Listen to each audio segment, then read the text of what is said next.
ኢትዮጵያ ኮፕ 32 እንድታዘጋጅ መመረጧ የስኬታማ ዲፕሎማሲ ውጤት ነው አለ የውጭ ጉዳይ ሚኒስቴር። ሚኒስቴሩ በዘርፉ የተከናወኑ ተግባራትን አስመልክቶ ዛሬ ሳምንታዊ መግለጫን ሰጥተዋል።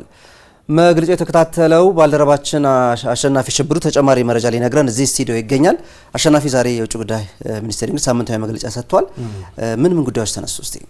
በዛሬው የውጭ ጉዳይ ሚኒስቴር ሳምንታዊ መግለጫ ላይ የተለያዩ ጉዳዮች ተነስተዋል። በተለይም ወቅታዊነት ላይ ያመዘኑ ጉዳዮች ናቸው በስፋት የተነሱበት። ኢትዮጵያ እንግዲህ ባለፈው ሳምንት እንደ ሀገር ብቻ ሳይሆን እንደ ዓለምም የተለያዩ ዓለም አቀፍ ጉባኤዎች የተስተናገዱበት መሆኑን ተከትሎ በዚህ ረገድ ብሔራዊ ጥቅምን የሚያስጠብቁ ምን ስራዎችን ተግብራለች የሚለው በውጭ ጉዳይ ሚኒስቴር መግለጫ ላይ በስፋት የተዳሰሰበት ነው። የውጭ ጉዳይ ሚኒስቴር ቃል አቀባይ አምባሳደር ነቢያት ጌታቸው በመግለጫው ላይ እንዳነሱት ከሆነ ባሳለፍነው ሳምንት የጂ20 ጉባኤ የቡድን 20 አባል ሀገራት ጉባኤ እንዲሁም ደግሞ ከሁለት ሳምንት በፊት የጀመረው የኮፕ 30 ጉባኤ እየተካሄደ ነው የሚገኘው በብራዚል። የቡድን 20 አባል ሀገራት ጉባኤ ደግሞ በደቡብ አፍሪካ ተጠናቋል። በእነዚህ ጉባኤዎች ላይ ኢትዮጵያ ብሔራዊ ጥቅምን የሚያስጠብቁ የተለያዩ ውይይቶችን አድርጋለች። እንዲሁም ደግሞ የሀገርን ከፍታ የሚያረጋግጡ እየተሰሩ ያሉ ስራዎችን ጭምር በስፋት ያቀረበችበት ነው። በቀዳሚነት የኮፕ 30 ጉባኤን በምን መልኩ ተጠቀመች የሚለው ተነስቷል። እንዲሁም እንግዲህ አስቀድሞ ይፋ የሆነው የኮፕ 32 አዘጋጅ ኢትዮጵያ መሆኗ በይፋ ተረጋግጧል። ከዚያም ባሻገር ደግሞ የዚህ ጉባኤ የኮፕ 32 ተወካይ ፕሬዝዳንት ጭምር ዶክተር ጌዲዮን ጢሞቴዎስ ሆነው ተመርጠዋል። ይህንን ጉባኤ ኢትዮጵያ እንግዲህ ስትመረጥ በምን ምክንያቶች ነው የሚለውን የውጭ ጉዳይ ሚኒስቴር አንስቷል። በአየር ንብረት ለውጥ መከላከል ላይ ኢትዮጵያ እየተገበረቻቸው ያሉ የተለያዩ ንቅናቄዎች አሉ። ከነዚህ አንዱ የአረንጓዴ አሻራ ነው። ጠቅላይ ሚኒስትር አብይ አህመድ ሀሳብ አመንጭነት በስፋት በሀገር ደረጃ እየተሰራበት የሚገኙ የአረንጓዴ አሻራ ከሀገር አልፎ ለአህጉር ከአህጉር አልፎ ደግሞ ለዓለም የሚጠቅም ተግባር መሆኑን አስመልክቶ ነው እንግዲህ ይህ ተቀባይነት ሊያገኝ ይችላል። ኢትዮጵያ አዘጋጅነት እንዲሁ በዚህ ጉባኤ ላይ የተለያዩ ጉባኤዎችን ማስተናገዷ በስኬት ማስተናገዷ ጭምር አንዱ ይህ ድል እንዲሰጣት ምክንያት መሆኑን ተጠቅሷል።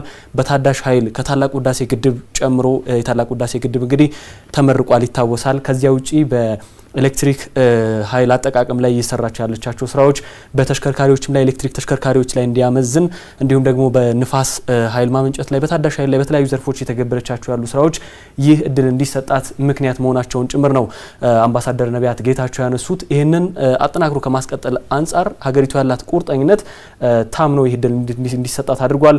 ሁለተኛውን የአፍሪካ አየር ንብረት ጉባኤ ጭምር በስኬት ማስተናገዱ አንዱ ለዚህ እድል በቀዳሚነት የተነሳ ጉዳይ ነው። ይህንኑ አስመልክቶ ግን ኢትዮጵያ በተለያዩ ዘርፎች እየሰራቸው ያለው ስራ በምን አይነት ሁኔታ ላይ ይገኛል፣ ለዚህስ ምን አይነት እድልን እንድታገኝ በር ከፍቷል የሚለውን አምባሳደር ነቢያት ጌታቸው በዚህ ላይ አንስተዋል። የእሳቸውን ንግግር እንከታተል። ኢትዮጵያ በክቡር ጠቅላይ ሚኒስትር ዶክተር አብይ አህመድ ኢኒሼቲቭ የሆነው የአረንጓዴ አሻራ ከፍተኛ ውጤት እያስመዘገበ መሆኑ ይታወቃል። የአረንጓዴ አሻራ የኢትዮጵያ የአየር ንብረት ለውጥ ዲፕሎማሲ የተግባር ማሳያ ነው። ኢትዮጵያ በታዳሽ ኃይል በኤሌክትሪክ ኃይል የሚሰሩ ተሽከርካሪዎች ንጹህና አረንጓዴ ከተሞችን ለማስፋፋት የተጀመሩ ስራዎች፣ የኮሪደር ልማት፣ የወንዝ ዳርቻ ልማት አኩሪ ጅምሮች ኢትዮጵያን ለዓለም አቀፉ ጉባኤ አዘጋጅነት አብቅቷታል። በሌላ በኩል ሁለተኛውን የአፍሪካ የአየር ንብረት ጉባኤ በስኬት ማስተናገዷም አፍሪካውያን ለኢትዮጵያ ሙሉ ድጋፍ እንዲሰጡ አድርጓል። በአየር ንብረት ለውጥ ዲፕሎማሲ ኢትዮጵያ ለራሷ ብቻ ሳይሆን የአፍሪካ ድምጽም ሆና በተለያዩ የዓለም መድረኮች ላይ እየሰራች ትገኛለች። እነኚህ ሁሉ ተደማምረው ጉባኤውን ለማዘጋጀት መመረጧ በቀጣይ በዲፕሎማሲ መድረክ የበለጠ ተሰሚነቷን ወደ ላቀ ደረጃ የሚያሸጋግር ይሆናል።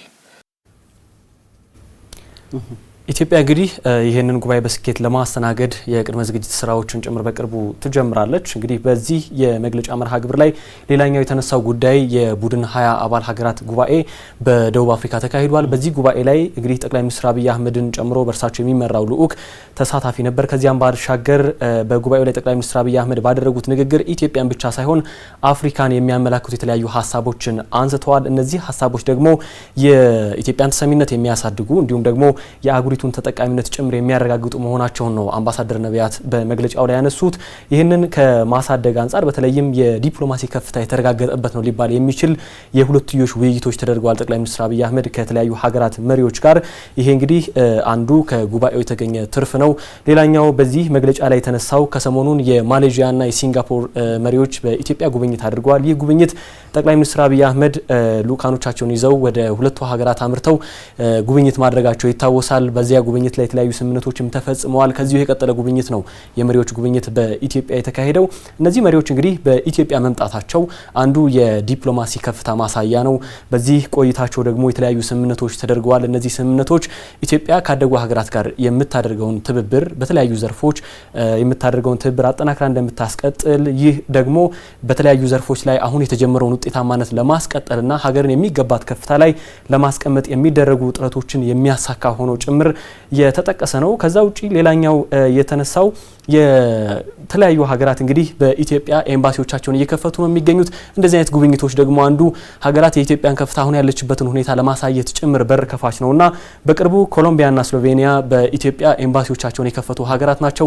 ሌሎቹም ይህንን ለማስቀጠል የራሳቸውን ኤምባሲ በአዲስ አበባ ለመክፈት በዝግጅት ላይ እንደሚገኙ ከነዚህ መካከል ሲንጋፖርና ሃይቲ በቀዳሚነት ሊጠቀሱ የሚችሉ መሆናቸውን አምባሳደር ነቢያት አንስተዋል። ይሄ ደግሞ የአዲስ አበባን የዲፕሎማሲ ማዕከልነት የሚያስቀጥልና ከፍታውን ይበልጥ የሚያረጋግጥ በኢትዮጵያ ላይ የተሰሩ ያሉ ስራዎችንም አውጥቶ ለማሳየት እድል የሚፈጥር ጭምር መሆኑን ነው አምባሳደር ነቢያት ጌታቸው በዚህ መግለጫ ላይ ያነሱት።